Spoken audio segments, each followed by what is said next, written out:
Okay, ready for chapter 5? It hatched. Let's see what Dr. Zemer says. Dr. Zemer arrived while we were still staring at the thing in the nest.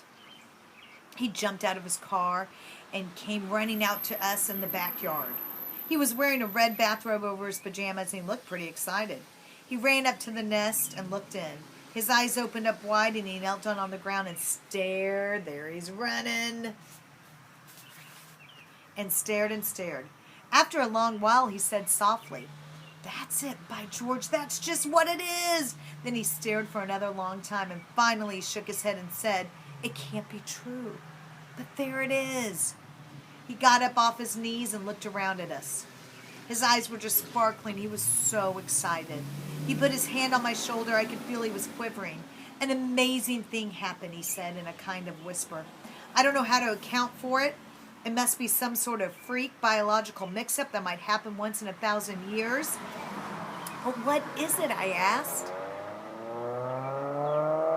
Dr. Zemer turned and pointed a trembling finger at the nest. "Believe it or not, you people have hatched out a dinosaur." We just looked at him. Sounds incredible, I know, and I can't explain it, but there it is. I've seen too many Triceratops skulls to be mistaken about this one. "But how could it be a dinosaur?" Pop asked. "Goodness gracious," Mom spluttered. "And right here in our backyard. It doesn't seem hardly right. And on a Sunday, too?" Cynthia was pretty interested by now and kept peeking into the nest and making faces, the way she did when Pop brought a bowl of frog legs into the kitchen one time. I guess girls just naturally don't like crawly things too much. To tell the truth, I don't either sometimes, but this thing had just hatched out. Looked kind of cute to me. Maybe that was because I had taken care of the egg so long. I felt as if the little dinosaur was almost part of the family. We stood around for a long while looking at the strange new thing on the nest, trying to let the idea soak in that we had a dinosaur. After Dr. Zemer calmed down a little, he and Pop tightened up the chicken wire to make sure the little animal wasn't going to crawl out. Dr. Zemer watched the old poor hen for a long time. Then he wondered if perhaps he ought not to be taken out before he went out of her mind. Pop figured that it might be a good idea, and he picked her up and put her outside the pen. She acted a little dazed at first, but pretty soon she followed the other hens and began scratching her worms, like the rest of them. "I've never seen such a surprised hen in my life," Dr. Zemer said. Mom suddenly began to notice how we all looked. "Cynthia, you're still in your pajamas," she said. "You get right into the house and get dressed. Walt, you've only shaved half your face. My goodness, the neighbors will think we're crazy, and we haven't had breakfast yet. What am I thinking of? Dr. Zemer, won't you stay and have breakfast with us?" Dr. Zemer said, "Why, yes, thank you very much." And then he happened to look at his bathrobe. "But I'm not dressed myself." "Oh, that's all right," Pop said. "There's no time to worry about clothes. We always wear bathrobes when our dinosaurs hatch." Dr. Zemer laughed, and we all went back in the house. Mom got a big breakfast, and we all tucked into the bacon and eggs and hot biscuits and honey, as if we'd been starving. Afterwards, Dr. Zemer leaned back and patted his stomach. "I haven't had a breakfast like this in years," he said. "Those biscuits are worth coming miles for, Mrs. Twitchell." "You probably don't have a chance to eat a decent meal without being interrupted," Mom said to him. "A doctor's life must be terribly hard, with emergencies calls all the time, day and night." There they are, eating breakfast. Dr. Zemer looked at her sort of surprised. "You know," he said, "I think you got my wrong profession. I'm not a medical doctor. I'm a paleontologist. My patients have been dead for 50 years or so." I saw him wink at Pop. Cynthia's mouth dropped open. 50 million? Say, what is a paleon? Well, whatever it is you just said. Dr. Zemer looked at me. "Do you know, Nate?" "Well, no," I said, "not exactly." I could hear Cynthia snicker at me. "A paleontologist is someone who's interested in a very ancient life," Dr. Zemer said. "He goes around trying to find old bones and fossils, remains of plants and animals, so he can know what kinds of things lived long ago. Actually, I should call myself a paleozoologist, because I'm particularly interested in animal life, like dinosaurs, for example. That was why I was very anxious to see what came out of the egg of Nate's. Well, I never, Mom said. So that's why you thought that the egg might hatch out.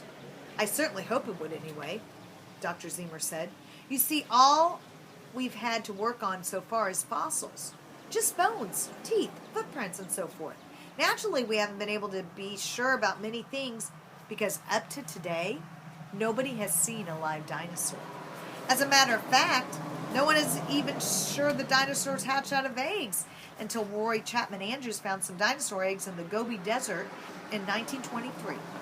So you see, this dinosaur in your backyard is tremendously important, and scientists all over the world are going to be grateful to Nate and his family for taking care of such a valuable egg.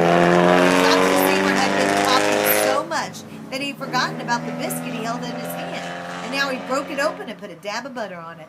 He looked around the kitchen and frowned a little. This is such a nice, peaceful place, you know, but now the trouble begins. When the news gets around, the scientific world is going to go crazy. I'm afraid it may change things quite a bit around here. Science has done an enormous amount of good for human race, but it really makes things more peaceful. When I send a telegram to my colleagues at the National Museum saying that I have seen a live Triceratops, they're going to take the first plane out of Washington. If they believe me, that is, then there will be an official announcement to the press. And right after that, there'll be crowds of scientists and other inquisitive people from all over, and there will be a big hullabaloo. I like that word, hullabaloo. It will make your quiet little backyard look like a union station. People will be coming and going and stepping on your flower beds and leaving cigarette wrappers all around. I hate to upset your lives here that way.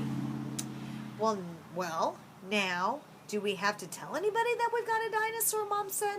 I don't see why it's anybody's business but our own. Dr. Zemer smiled and shook his head. They'd find out anyway, Mrs. Twitchell, whether we told them or not. And besides, I owe it to my colleagues to tell them about anything I discover. I expect them to do the same for me. We scientists don't like to keep secrets from each other. We're just not made that way.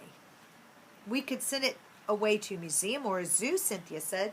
Then all those crowds of paleo people could hang around the museum and they wouldn't bother us at all. Dr. Zemer looked around at me. How about it, Nate? Would you let your dinosaur go to a museum? I could take him to the National Museum in Washington where I work. I would promise to take the best care of him. But I wouldn't get to see him then, I said. I don't think I'd like that too much. I'm not a scientist, but I'm kind of interested in him too. You don't get a chance to have a dinosaur on your very own often, you know. Well, I can't say I blame you, Nate, Dr. Zemer said. But I really feel that I have to tell the other scientists about this. What will we do? I tell you what, Pop said. I think Nate's got the right to keep the dinosaur if we went to all the trouble to hatch it. And I guess the doctor has a responsibility to tell the world what he knows. So it looks as if Dr. Zemer had better go ahead and send his telegram, and the rest of us will brace ourselves for the shock as best we can. Maybe we can figure out some way to work it out so that we won't be completely swamped. Now let me see, Dr. Zemer said, rubbing his chin. How would this be? We can make some rules about visiting hours, say from 8 in the morning until supper time, or whatever you like, and then let in just a few people at a time to avoid crowding. Then there's a telephone. I don't know what you could do about that. That can be an awful nuisance if it rings all day and night. Oh, Mrs. Beebe can take care of that, Mom said. She can tell them to wait until morning if they call at night. She's good at that. And I could answer the phone in the daytime, Cynthia said. I could be kind of a secretary. It would be fun. When the phone rang, I'd pick up the receiver and say, "Good morning, this is the Twitchell's residence." And then I'd write down their names and all that. It would be a very good experience for me, wouldn't it, Mom? And I could be the keeper, I said. Step this way, ladies and gentlemen. Watch out for the petunias there, sir. This is the only living only living dinosaur in the world. And only known living dinosaur, Nate, Dr. Zemer. We must be scientific about this, of course. He turned to Cynthia. All right, then, young lady, here's your first job. Got a pencil and paper? She grabbed the pencil and pad from the telephone box and sat down. All set, Dr. Zemer said. I'd like you to send this wire, collect to Alfred Kennedy, United States National Museum, Washington, D.C. He waited till Cynthia wrote this down and then said, "Had day-old Triceratops alive. Come quick. Signed, Zemer." He could see Cynthia was having a bit of a trouble with Triceratops, so he spelled that out for her. Then he leaned back and chuckled to himself. I wish I could see Kennedy's face when he reads that. Well, I must go back and get dressed. We'll probably have a few hours before things start popping. I'll come back after dinner, Nate, and we'll work up some kind of sort of pin for that animal of yours, and we can give him a little food. Thank you all very much for the breakfast. When he had gone, Mom began bustling around. Hurry up, Cynthia, send off that telegram. Then while you're doing the dishes, I'll straighten up upstairs. Nate, you better go out and milk the goat and then get washed and put on your good suit. We've only got 3/4 of an hour before church. Oh, do we have to go to church today, Mom? I said.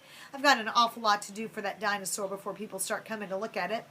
I should think we should skip church just this once when such an important thing has happened. Dr. Zemer said the scientific world's going to go crazy, didn't he? Never mind that, Mom said. There's no reason to give up going to church just because we got a dinosaur out back. Get a move on now. Chapter 6 is next, and we'll see what kind of excitement that dinosaur causes that family. We'll see you later. Bye.